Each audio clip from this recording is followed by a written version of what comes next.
good even without HD came in. But now that we have HD, we can't do with anything else. So what we have today has to be a lot better than what was there yesterday, and it has to be a lot better going forward. And this has to scale. By looking at the sheer number of people who are going to go digital, with the government kicking in the Digital India efforts and the business the way it is operating, the scale is going to grow enormously, and we have to be ready for it. And it has to work all the time. We cannot have a situation where the site, citizen services site goes down for a couple of hours a day, or say for that matter, ticketing site goes down for a few minutes. So you can really talk about the kind of losses this can lead to. And we demand security. Actually, in the security world, we are now distinguishing people into two. People who know they've been attacked, and people who don't know they've been attacked. So everybody in the world, everybody in the room, in some way or the other, some form or the other, some data of theirs have been compromised. And 98% of companies in the world have had their data or site, compromised in some way or the other. This is a big, big challenge for us. And it has to be agile. The need for us to go digital should not come in the way of an agility of an organization. It should help us move forward as fast as we wish to. And it has to be affordable. What is the point in having a solution which nobody can afford? And Akamai's goal is to make internet be fast, reliable, and secure. And we've been doing this for the last 19 years very, very effectively and very efficiently. In fact, 30% of the global internet today runs through Akamai. You can think of any large digital organization, technology organization, they've become what they are because they've been running on Akamai. So we have a massive overlay structure of 225,000 servers distributed across the world, with over 1,500 networks, 650 cities, and 120 different countries. So this tells you about the real scale of operations that Akamai is into. And of course, we do understand the needs of the government, so we also have the ability to provide data residency. We have an India server map available, so we can make sure that the content stays well within the country the way we wish it to be. It's very nice to imagine things. It's wonderful to be able to plan great things, but it's a lot more difficult for us to go out and execute. Okay, so what I was trying to tell here, the slide is not really playing. What I was trying to tell here is the sheer scale of Akamai operations is that in the last year, in 2016 alone, we have processed 50 exabytes of data. I mean, there are so many zeros that I can't even count it. It's a very, very large number. We have over 1.3 billion devices which are connecting to our network on a daily basis. There is around 350 petabytes of daily logs which is getting generated. So the scale is massive, and we are prepared and we are ready for scale. Okay, and this is India at a glance. I want to quickly share, these numbers are not alien to any of you in the room. All of us realize that India is going to be the third largest economy in the world by 2050. We are definitely the fastest growing large economy in the world at 7% GDP growth. The interesting numbers out here would be the fact that by 2020, we are going to have the largest number of technology workers, and aided by the fact that it's a very young country. We have 65% of the workforce below 35 years, which is effectively the age group that drives digitalization. And we are definitely on the cusp of getting fully digital. In terms of the internet environment, these numbers may not be alien to a lot of you again. We have, out of a population of 1.2 billion, around 80% of them have mobile connectivities. A lot of help coming, of course, from Vodafone. And we have 20% of them have internet connectivity today, which means that there is a lot of headroom for growth. And this number is going to grow up to 500 million by 2020, which means that we are making a lot of progress in ensuring more and more of our people, more and more of our citizenry are getting digital. And a lot of this growth is going to come from tier 2 and tier 3 cities. There's a massive improvement in the bandwidth speeds as well, growing at 40% year on year. Average speed today being 2.3 Mbps. But that, again, doesn't solve the problem in its entirety.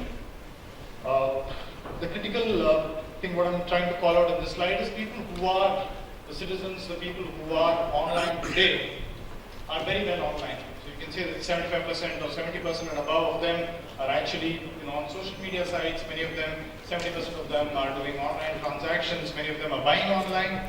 It's only a matter of moving more and more people into the digital world. Interesting point to note here, which clearly comes out from the slide, is that this is India is a mobile-first economy. 60% of the people who are connecting to the internet are connecting through the mobile, and it's not going to change. It's only going to be a lot more robust going forward. So what this also means is, since mobile comes with its own inherent challenges, with the capacity being a lot lesser, the CPU being a lot smaller, the performance in a mobile is not that great, and mobile on cellular is actually far more versatile. So if any of us is trying to build out any initiative which is going to reach out to a very large audience, which is connecting on a mobile, then we need to make sure that the application and the infrastructure that we're putting together is suited to run for mobile.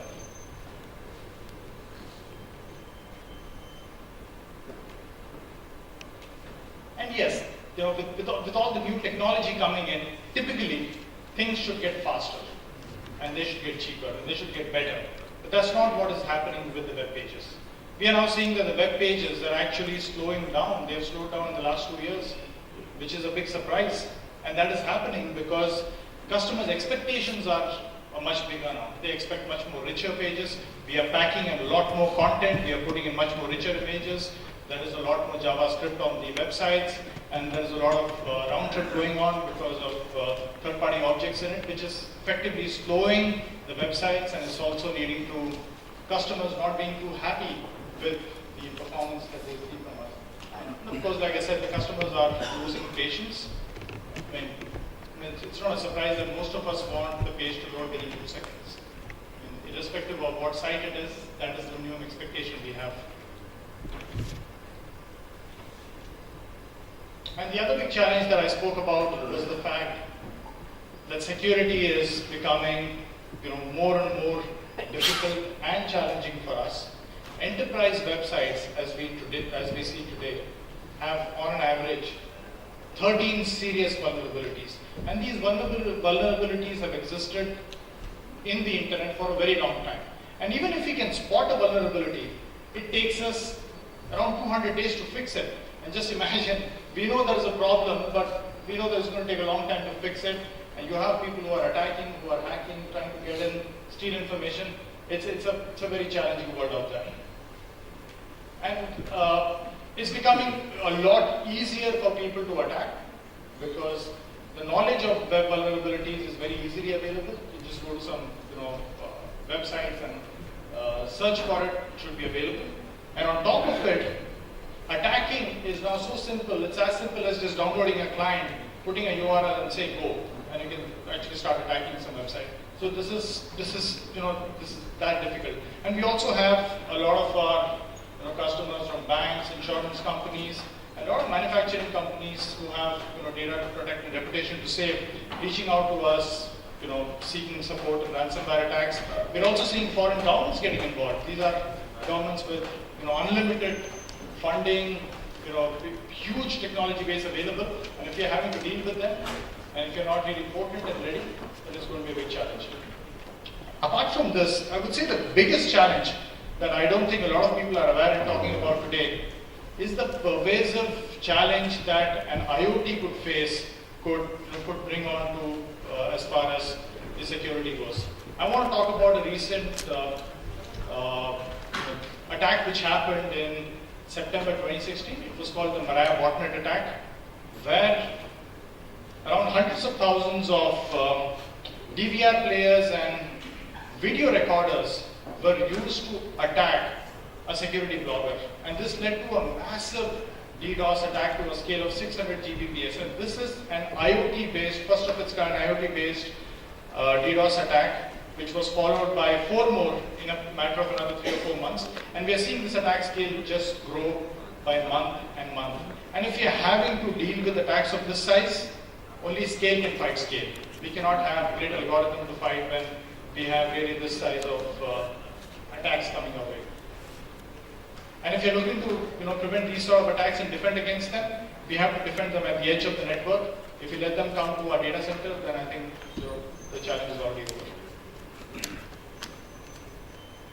And how does Akamai solve this problem? I think first of all, we need to understand the fact that when internet came into being in the 1970s, internet was not built to do business. It was not built to transact. It was not created to send terabytes of data from point A to point B.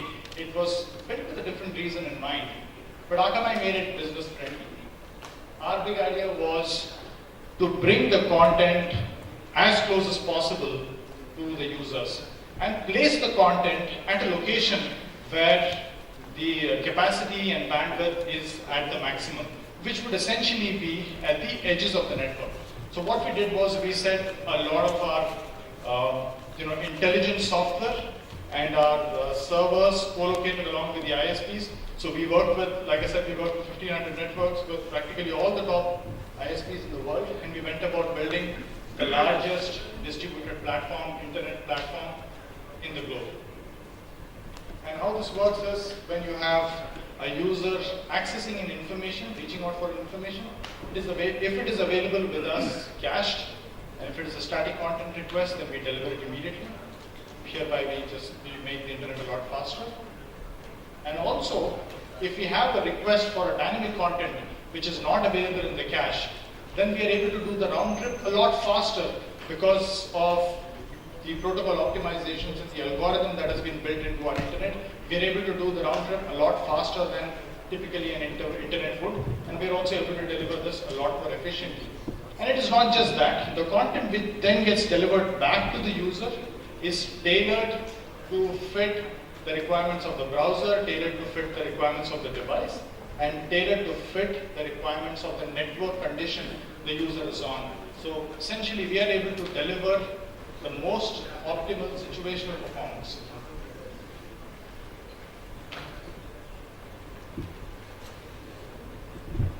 And coming over to the security, this is a very simple internet architecture, as one may call it. You have a user and you have an internet in the middle, and you have web application on the other side of the internet, which is residing on a data center on the origin, which has data center, which has the network connectivity, network routers, etc. And of course there is a DNS. So an attacker, when they try to bring you down, they would try to attack any of these perimeters. They could try to bring down the DNS or the application or the origin. And Akamai has a layered defense approach whereby we are able to defend attacks against any of these perimeters. And how do we do it? Yeah, the interesting part is all the servers which are positioned at the edges of the network, very close to the user, which helps in accelerating the content, also act as defenders whenever there is a DDoS attack. And the scale is so large that that if there is an attack on a certain application, we take it as an attack on the platform. One server goes down, all the servers are state aware, the other server takes over, the RAID controls kick in, and we are easily able to absorb attacks of any size. When a 600 Gbps attack on the Akamai platform would be like, honestly, like a droplet in the size of the platform that we have today. So what we do, we manage the attack, we absorb it, and then we call the customer and tell them, hey, you were attacked, but you're fine. Your site is still running. We've taken care of it. And of course, we are able to lock out traffic from certain geos if that is a requirement. We also have a great understanding of all the bad actors because, like I said, 30% of the global internet is running through Akamai. So we have a lot of metadata available, and we can hold off some IPs which we believe are suspect and which is looking for known vulnerabilities in the web. Yeah, and if there is an attack which is, for a data theft, data exfiltration attempt, in those cases again, all the servers which are on the edges of the network, they turn into a very large WAF. So what they would do is they would look for they would look for the actors who are trying to exploit these known vulnerabilities and push back that traffic. And this is highly accurate. I mean, we've even gone to the extent of improving over the ModSec rules, again because of the kind of visibility that we have into into the internet and into the bad actors.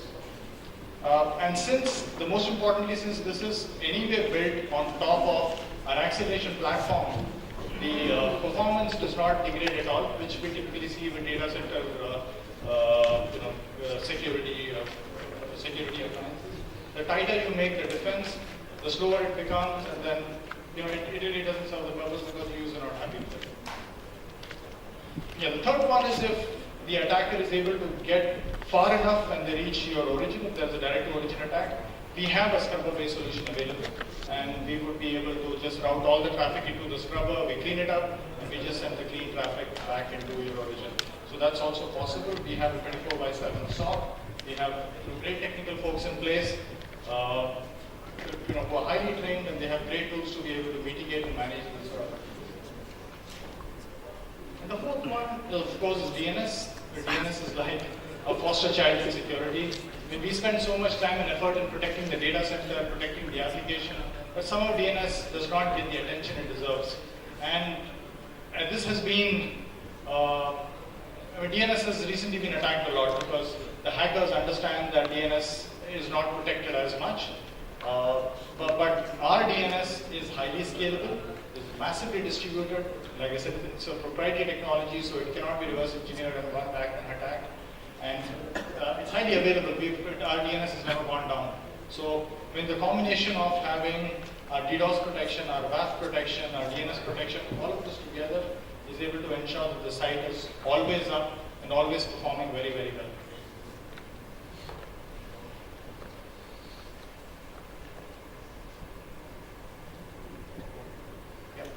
This is of particular interest to a lot of governments in the world. Like, since we have unmatched visibility into the internet, like I said, 30% of the global users are running on our platform. We have almost 20 terabytes of daily attack traffic, which is being watched and managed by us, with over 70 algorithms which are churning the content, understanding this in greater detail to find out bad actors. We are able to offer a real-time threat intelligence report to certain governments, people who want it, so that they can take proactive posturing as it is required to manage these sort of attacks. And having these real-time feeds can also help in preventing some zero-day attacks, which otherwise would not be possible. Yes. Now the moot point is, how can Akamai partner in a digital India transformation? Like I said, the challenges of going digital are massive. And the solution that Akamai has is scaled, it's proven, and we would definitely want to work with you to make this real. And what we have to offer is we have an SLA-backed fastest website performance. The sites which run on Akamai are really fast, and this is very well proven now. We can offer 100% network availability. We are not talking about 4 nines or 5 nines, we're talking about 100%. Our network never goes down, it has never gone down. We offer 100% availability of security service. Extremely important, like I said, our security has also never gone down. The scale that we have today can take on any sort of attack, any size. And we won't let any of the attack come anywhere close to your data center, which is extremely important in these days. And yeah, we can protect your site against the most sophisticated and the largest attacks. We can offer geo and IP blocking. If you don't want any traffic to come from certain countries, we can block it. We know the bad actors, we can block them even before they get into the internet. We can make sure that your application is up and running all the time. And we can offer real-time threat intelligence feed if it is required. If you have the infrastructure, we can suggest, recommend infrastructure. We can help you set up that feed to make sure you can take proactive actions to defend it. We have a 24/7 SOC. Great team in place. SOC is based out of, there are 4 SOCs. One of them is in Bangalore. Highly trained team with great tools to protect and manage and mitigate these sort of attacks.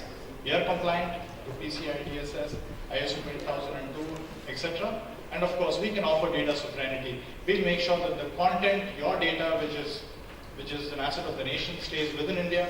It doesn't go out of here. And we have some customers in government as well who are making use of it. And this is essentially my last slide. Akamai India, we've been around for over 10 years in India. We are present in every major city.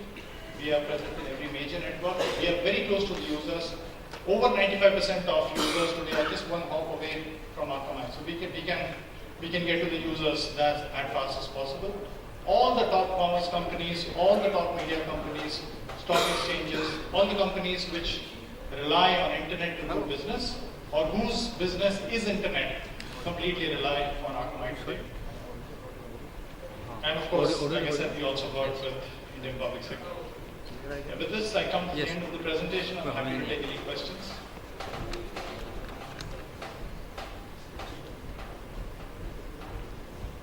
Great. So I would like to, call out and thank you for giving me an opportunity to present about Akamai today. I would be around for the rest of the day, and I look forward to having one-on-one interactions with as many of you as possible. We want to partner with you in the digital India journey. We believe that we have a great story to tell. We can really protect the sites and help them perform at the best level possible to make sure that the users, the consumers, and the citizenry who are consuming these services get the best possible experience and they leverage it more and more. Thank you very much.